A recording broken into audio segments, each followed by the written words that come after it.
चांदनी के कमरे में खड़ा चेतन तकिए के नीचे से वो कागज उठा के देख शॉक्ड रह जाता है। ये वही लेटर था जो चांदनी को मुंबई से किसी ने भेजा था। उस लेटर को देखते हुए चेतन ने अपने आप से कहा, अरे ये तो वही लेटर है जो सुबह पोस्टमैन लेकर आया था, लेकिन चांदनी ने इसे यहाँ क्यों रखा? पढ़ के देखता हूँ कि इसमें क्या लिखा है, तभी पता चल पाएगा कि आखिर क्यों इस पर मेरे घर का पता लिखा है।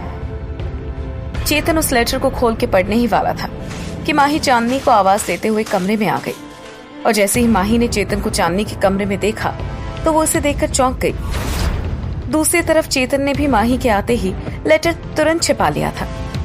माही चेतन के करीब आते हुए बोली, चेतन तुम यहाँ, और तुम चांदनी के कमरे में क्या कर रहे हो?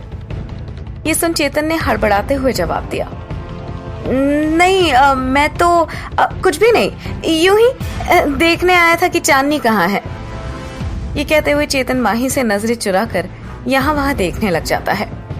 माही हल्का मुस्कुराते हुए लेकिन तेज आवाज में बोलती है, चेतन जब तुम्हें झूठ बोलना नहीं आता तो कोशिश ही क्यों करते हो? अब सच सच बताओ कि यहाँ क्या करने आए थे? माही की बात सुनने के बावजूद चेतन लेटर को हाथ के पीछे छिपाए धीरे से बोलता है, झूठ? कौन सा झूठ? मैं झूठ नहीं बोल रहा, पर ये बताओ तुम यहाँ क्यों आई हो? माही ने उसके सवाल का जवाब नहीं दिया, उल्टा उसके घबराहट से भरे चेहरे को देखकर बोली, ओ please Chetan, don't tell me कि तुम यहाँ कोई छानबीन करने आए थे। मतलब तुम अपनी बात को लेकर सीरियस थे? ये सुनते ही चेतन बहाना मारते हुए बोला, ये अर्पणा भाभी क्या कह रही है? तुमने सुना? भाभी सबको खाने के लिए बुला रही है। मैं तो चला, भूख के मारे मेरे पेट में ना चूहे दौड़ रहे। ये कहते हुए चेतन जल्दबाजी में कमरे से बाहर की ओर निकल गया। माही भी उसके पीछे पीछे चिल्लाते हुए बोली, अरे बहाने मत बनाओ, मेरी बात सुनो चेतन। माही चिल्लाती रही, लेकिन चेतन माही को इग्नोर कर वहां से निकल गया। अपने कमरे में पहुंचते ही चेतन ने एक पल के लिए उस लेटर को देखा और तुरंत कुछ सोचते हुए उसे छिपा दिया, और दिल पर हाथ रखकर बढ़ चुकी धड़कन को शांत करते हुए अपने आप से बोला, अगर मैंने माही को सच बता दिया होता कि मैं चांदनी के कमरे में तलाशी लेने गया था तो पता नहीं वो मेरे बारे में क्या सोचती। खैर जो भी होगा देख लूंगा, ज्यादा से ज्यादा सच बताना पड़ेगा ना, तो क्या वक्त आने पर वो भी बता दूंगा। ये सोचते हुए चेतन वापस नीचे चला आया, जहां एक तरफ माही चेतन के बारे में सोचकर इस बात से परेशान हो रही थी कि आखिर चेतन के दिमाग में चल क्या रहा है, तो वहीं चेतन का शक धीरे धीरे चांदनी पर गहरा होता जा रहा था। दूसरी तरफ वीर सिंह के घर से काफी दूर गांव के अंतिम छोर पर स्थित कुटिया में बैठा अजरनाथ अपने सपने को पूरा करने के लिए खूनी वधू के सामने बैठ उससे एक सौदा करने वाला था।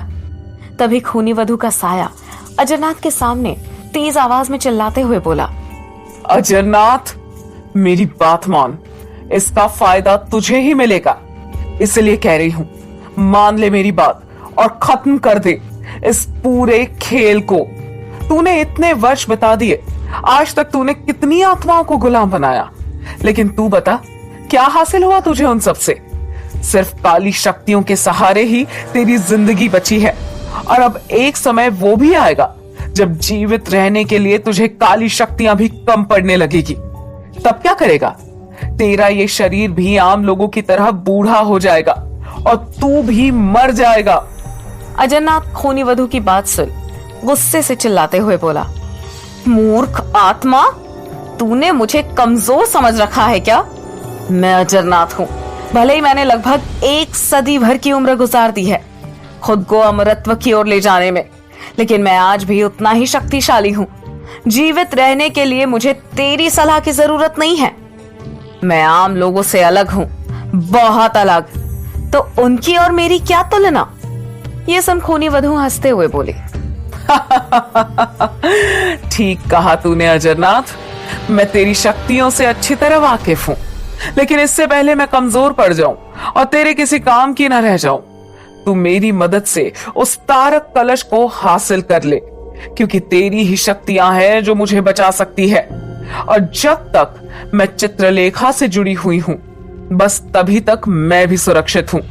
पर तू तो कर सकता है ना? बस इसीलिए मैं तुझसे फिर से कह रही हूं, अमृतत्व हासिल कर और मुझे भी बचा ले।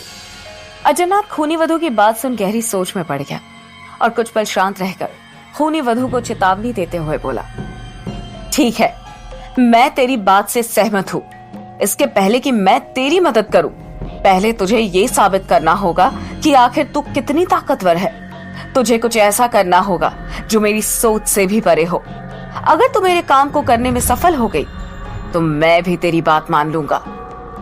ये सुन खूनी वधू चिल्लाते हुए बोली, ठीक है अजरनाथ, मुझे तेरा सौदा मंजूर है। तेरी हर कसौटी से गुजरने के लिए मैं तैयार हूं। बता, आखिर तुझे क्या करना है? क्या है तेरी इच्छा? ये सुन अजरनाथ हंसते हुए बोला, तुझे क्या करना है और क्या नहीं, समय आने पर मैं तुझे सब बताऊंगा। लेकिन इतना समझ ले कि बिना कोई सवाल किए तुझे मेरे सारे आदेशों का पालन करना होगा। और मेरा सबसे पहला आदेश है कि तू खुद से उस चित्रलेखा को आजाद कर दे। छोड़ दे वो शरीर और अलग हो जा उस चित्रलेखा से।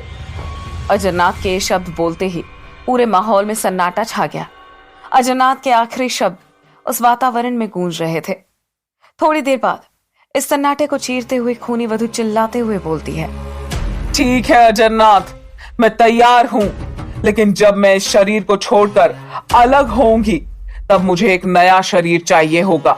जब तक कोई और शरीर नहीं मिल जाता तब तक मैं इस शरीर को नहीं छोड़ सकूंगी, क्योंकि जिस तरह तेरे जीवन के कुछ उद्देश्य है, ऐसे ही मेरे भी कुछ उद्देश्य है जिन्हें अब मैं पूरा करूंगी।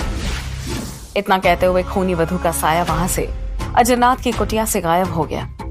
उसके जाते ही अजरनाथ जोर से हंसते हुए अपने आप से बोलता है, मूर्ख आत्मा, तुझे क्या लगता है मैं तुझसे सौदा करूंगा? मुझे पता है तू शक्तिशाली है, लेकिन यह अजरनाथ आत्माओं पर सिर्फ अधिकार करता है, सौदा नहीं। अब तू देख कैसे मैं तुझे अपनी उंगलियों पर नचाता हूं। तू मेरे लिए कल भी एक मोहरा थी और आगे भी केवल एक मोहरा ही बनेगी। ये कहकर अजरनाथ ने अपने मंसूबे साफ कर दिए थे कि वो खूनी वधू की कोई मदद नहीं करेगा, केवल अपने स्वार्थ के लिए खूनी वधू को अपने किसी मोहरे की तरह इस्तेमाल करेगा। दूसरी तरफ वीर सिंह के घर के सामने जब घर के सारे लोग घर के अंदर थे, तभी खूनी वधू का साया घर के बाहर उभर आता है। खूनी वधू घर की ओर देखकर चीखते हुए बोलती है, बस कुछ पल और, मुझे मारने की कोशिश करने वाले मैं तेरा भी अंत कर दूंगी। बस एक बार वो तारक जल मेरे हाथ लग जाए, उसके बाद उस अजरनाथ का भी अंत होकर रहेगा। उसे क्या लगता है वो इतना शक्तिशाली है कि मुझ पर काबू कर सकेगा? नहीं, मैं खूनी वधू हूं, खूनी वधू। और ये कह के खूनी वधू जोर जोर से हंसने लगती है। इधर खूनी वधू के भी मंसूबे साफ थे। वो भी सिर्फ अपने स्वार्थ को पूरा करने के लिए ही अजरनाथ की बातें मान रही थी। लेकिन सच मानने वाली बात ये थी कि अजरनाथ या खूनी वधू में से कौन अपने अपने मंसूबों पर कामयाब हो पाएगा। गहरी रात के बाद अगली सुबह सभी लोग रोज की तरह अपने अपने कामों में लग गए। चेतन और वीर सिंह किताबों वाले कमरे में बैठ किसी बात पर डिस्कस कर रहे थे, तो वहीं माही, अर्पणा और चांदनी तीनों अरुणोदय सिंह के कमरे का सामान, जो कि अब घर के दूसरे कमरे में रखा था, उसे खोलकर देख रहे थे। माही चांदनी और अर्पणा को अपने पूर्वजों की धरोहर दिखा रही थी। उस कमरे में रखी छोटी सी पुरानी तिजोरी को खोल माही कुछ डिब्बे उठा लाई और बोली, देखो अर्पणा, सॉरी अर्पणा भाभी, वो एक्चुअली अभी मेरी आदत नहीं हुई है ना तुम्हें भाभी बुलाने के लिए, लेकिन धीरे धीरे वो भी पड़ जाएगी। इस पर अर्पणा माही के कंधे पर हाथ रखते हुए बोलती है, कोई बात नहीं, हम ननद भाभी तो बाद में हैं, पहले तो दोस्ती है, तो तुम चाहो तो मुझे नाम से भी बुला सकती हो, मुझे बुरा नहीं लगेगा। ये सुन माही ने भी हंसते हुए जवाब दिया, हाँ लेकिन हम कोशिश करेंगे ताकि तुम्हें भाभी कहने की आदत पड़ जाए। तभी माही को कुछ याद आता है और वो बोलती है, अरे हम भी ना इन बातों में भूल ही गए कि कुछ दिखा रहे थे आप लोगों को। ये कहते हुए वो अपने सामने रखे डिब्बे खोलने लगी और उन्हें खोलते हुए बोली, भाभी ये हमारे पुश्तैनी गहने हैं। हमारी माँ को शायद हमारी दादी ने दिया होंगे और दादी को हमारी परदादी ने। ये कहते कहते माही अचानक उदास सी हो गई और बोली, हमने कभी अपनी माँ को नहीं देखा। हमारे लिए तो वीर भैया ही सब कुछ है। उन्होंने हमें हर ताप से बचा कर रखा है। लेकिन आज हमारी माँ हमारे बीच होती तो हमें चेतन की दुल्हन बना दे कितना खुश होती। ये कहते हुए वो कुछ और गहने दिखाते हुए बोली, हम भी ना कहां पुरानी बातें लेकर बैठ गए। तुम लोग ये देखो, ये हार, ये कंगन और ये बाजूबंद। गहने दिखाते हुए उसने चुपके से अपनी आंखों के आंसू पोंछ लिए। इसके बाद वो लोग एक के बाद एक कई तरह के पुराने लेकिन सुंदर गहने देखने लगी। इसके बाद माही ने सभी को दद्दा जी की पुरानी कमर वाली घड़ी, सोने से जड़ा फोटो फ्रेम और भी काफी सारी चीजें दिखाई। तभी चांदनी ने उन सभी बक्सों में से किसी एक में से एक हार को उठाते हुए बोली, ओह वाह, सच अ ब्यूटीफुल नेकलेस। ये कहते हुए जैसे ही चांदनी ने वो हार उठाया, उसके नीचे एक खूबसूरत अंगूठी उभर आई और जैसे ही अर्पणा की नजर उस अंगूठी की ओर पड़ी, उसकी आंखों में एक चमक सी आ गई। वो तुरंत ही उस अंगूठी को उठाते हुए मन ही मन बोली, अरे वाह, कितनी सुंदर अंगूठी है। काश कि इसकी जगह इस बंद डिब्बी की बजाय हमारी उंगली में होती। ये सोचकर अर्पणा ने वो अंगूठी अपनी उंगली में डाल ली और उसकी सुंदरता को निहारने लगी। वो कुछ सोच ही रही थी कि तभी माही उस अंगूठी के बारे में बताते हुए बोली, आपको पता है भाभी, ये अंगूठी हमारी माँ की है, लेकिन न जाने इसका नगीना बस आधा ही रह गया। इसका आधा नगीना न जाने कहाँ गया।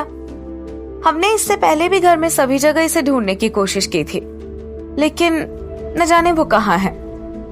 ये कहते हुए माही उस ज्वेलरी बॉक्स में वो नगीना ढूंढने लगी। लेकिन जब माही नगीने के बारे में बता रही थी तो तभी अचानक उस नगीने पर चांदनी की नजरें पड़ी। वो अचानक घबरा सी गई। उसने सभी से नजरें बचाते हुए तुरंत अपने गले में पड़ा लॉकेट झट से अपने कुर्ते के अंदर छपा लिया, क्योंकि चांदनी का ये लॉकेट में लटका नगीना ठीक उसी अंगूठी के नगीने के समान था जिसका आधा हिस्सा गायब था। चांदनी ने तुरंत ही बहाना बनाया और अपने उस लॉकेट को सामने आने से बचाने के लिए अपनी गर्दन पर हाथ रख लिया और उठते हुए बोली, यू बोथ कैरी ऑन, मुझे थोड़ी प्यास लगी है, मैं थोड़ा पानी पीकर अपने रूम में रेस्ट करूंगी। ये कहते हुए चांदनी वहां से चली गई। दूसरी तरफ अर्पणा भी काफी देर तक वो अंगूठी अपने हाथों में लिए बैठी रही। उसके दिमाग में वो अंगूठी मानो बस सी गई हो। वो बार बार उस अंगूठी को पहनकर देखती रही।